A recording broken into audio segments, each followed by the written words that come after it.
All right, so back out here at the Quincy Airport at a different hangar. Fred has moved. He's moved his T hangar over to another one with a little bit better exposure to the sun, a little more space.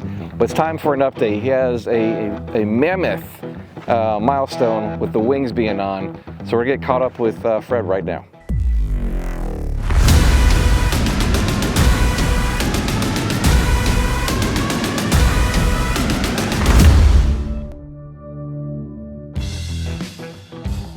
Welcome to Quincy Municipal Airport, or 2J9 for you flyers out there. This airport is like a home away from home and has a really nicely designed FBO. Fred D'Antonio, previously known as Back Porch Fred, has moved from the porch at home to an N-unit hangar. Let's check in.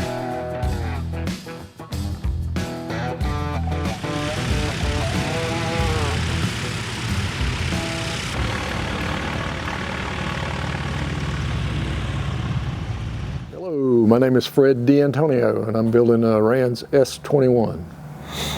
All right, so we've been here a couple times now to follow your progress through this build, and most recently you've got this really epic, I would say, milestone of getting the wings installed. So you want to talk just a little bit on how easy or difficult that was and how many hands was required to get that done? We had a whole crew out here helping with that. We got a great group of guys here at Quincy that helped out with the installation of the wings. And I don't remember exactly how many there were, but there's probably 8 or 10 people that helped with that. The wings going on were really pretty easy. Went together real well. There's some very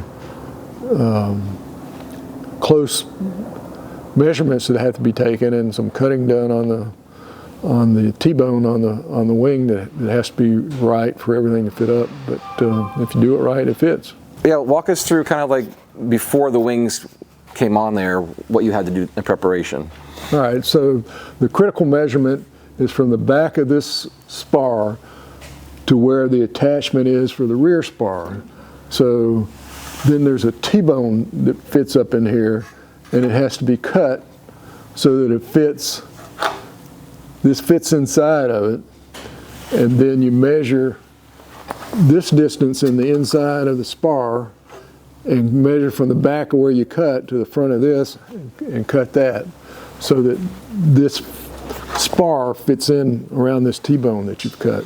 And you just pretty much hold the spar up there to make sure it fit, or just take the dimension of inside the spar compared to that T-bone? Yeah, no, I just measured it. I used a micrometer and measured it once I cut it on the back side to the front side, marked it and cut that. And when we installed it, we did have to file. That one fit very well. This one, I think I had to file a little bit off of it to make it fit exactly. Well, you mentioned to me on the phone that you're waiting some parts to show up. There's a couple of updates that RANS has to make it a little bit easier of an installation moving forward. That's true. On the rear spar,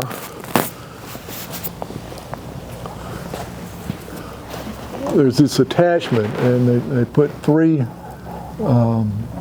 holes, 3 drills through this one, and the shims are all attached as one piece, and makes it a little easier to put it together.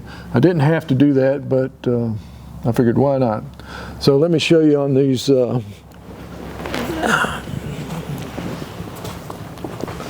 on the new parts, instead of being 3 pieces here, this is all one piece. And it just makes it a little easier because you have a straight shot through for bolting it on. So you've got 2 shims that you actually sand down like on a belt sander or whatnot to the final size? Correct. Okay. To fit that in there. And then this piece you're saying here now comes undrilled, so you can do a final hole through this once you get your yeah, you have to drill this hole, but it comes pre-drilled with 3 holes here. Okay. And so when you fly it, if you have a wing that's heavy, then you can adjust it. So I've decided, instead of drilling these 3 holes, at this point I'm just going to wait and see how it flies and then adjust the one that needs to be adjusted. So that's kind of where I am with it. And as far as installing the wing, when you had your team of helpers here, what was the kind of order of operation as far as putting a bolt in here, and the wing strut? Like, step us through that process. Yeah, well, I put the bolt through the wing strut and just had it laying down on a pad here, and we lifted the wing up, and first you attach the rear spar and then come in and attach the front spar, and then you lift the strut up and attach it. So that's kind of the order of operation. Then after you get everything in there, then you can torque it all down. So on the ailerons and flaps, was that already pre-rigged up with the control cables just hanging out the inboard of the wings, or right? They're hanging out the inboard of the wings, and they had to be fed through here. Also the fuel supply, because the fuel tank's here, been fed through all the wires. Yeah, of course, over here. Let's talk about that for a second. So what all do you have in your wings coming out of the root right here? You got the red cable is the control cable. The red cable is the Teleflex for the flaps. These cables are for the ailerons. These are wires for the lights, and of course, and then you got your fuel hose. And then over here, you have the same thing, except that you also have the pitot tube. Okay, pitot tube's on your pilot side. Right. And you decided to go with the Aero LEDs, you said? I did. Which has a wig-wag, we were talking off camera for a second, already built into the light itself. That's correct. You want to see them? Yeah. All right.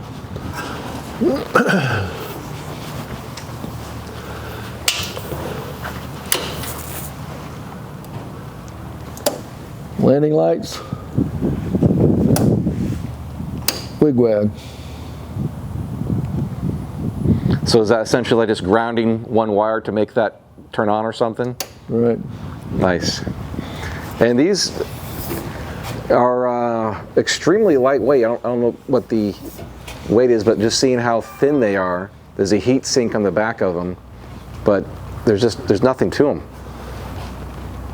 And they're really bright. All right, I'm gonna pop in here real quick to talk about our sponsors. As you know, I can't do this all on my own. We got to have somebody to help fuel that truck. We try really hard to work with sponsors that provide a good service and a good quality product.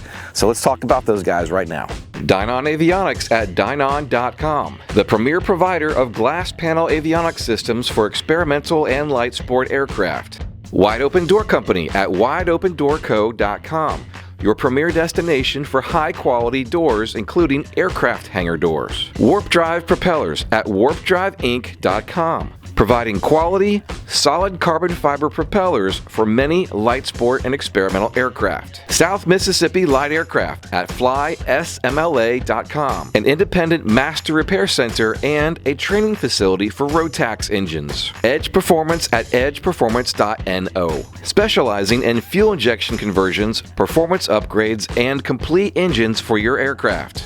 Pioneer Control Grips at PioneerControlGrips.com. Comfort, convenience, and style. Handcrafted custom wooden grips with many styles to choose from. And visit our website at ExperimentalAircraftChannel.com for new videos and easy-to-navigate playlists and so much more. Speaking of fueling that truck, if you guys want to join us on our Patreon page, become patrons of this channel, just search on Patreon for Experimental Aircraft Channel. Sign up at several different levels, and at certain levels we even have scheduled video meetings once a month. So check that out.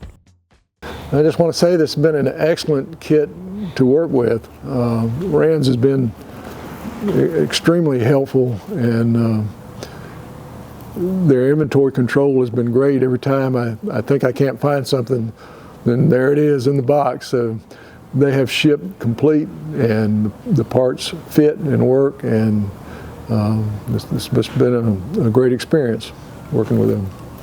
Awesome. So what do you got going on here? Obviously your engine is mounted and you chose a Superior 165 horse. That's correct. Yeah, that's been hanging on here for a little bit now. And I see since last time you've got a few more wires running around your instrument panel here. Yes, what I want to do is I want to run my aileron cables so that I know how they're going to go, and then I'll wrap up the wiring and tighten it up on the harness. So is everything pretty much in there, just a few more terminations, and it's good to go? Right, everything's there. It's just a matter of tidying it up and making sure I'm not interfering with my aileron cables.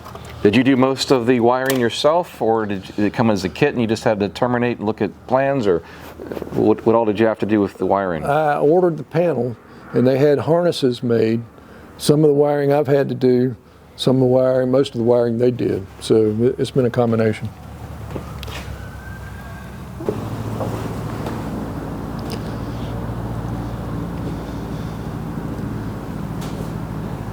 There's no check valve.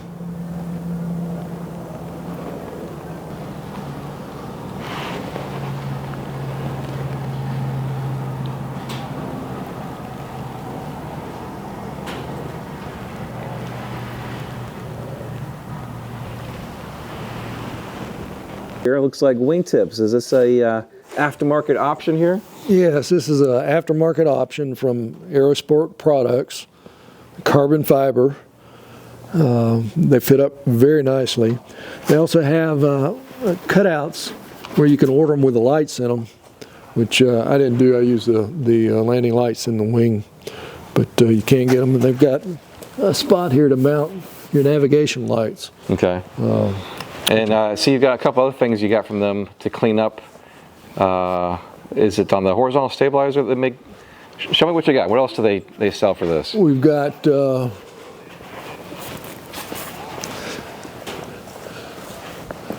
tips for the horizontal stabilizer and a fairing for the vertical stabilizer.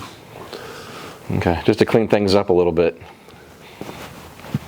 All right, and also since the last time we spoke, you have, well, either one has been a great option, but you had a runway view, your last hangar, but directly in the sun. And since you've moved off the runway just a little bit and facing north, which you'll never be in the sun ever again, which is good in the summertime, not so good in the wintertime. And you're an end unit, so you've got a play area. What do you think of your new hangar?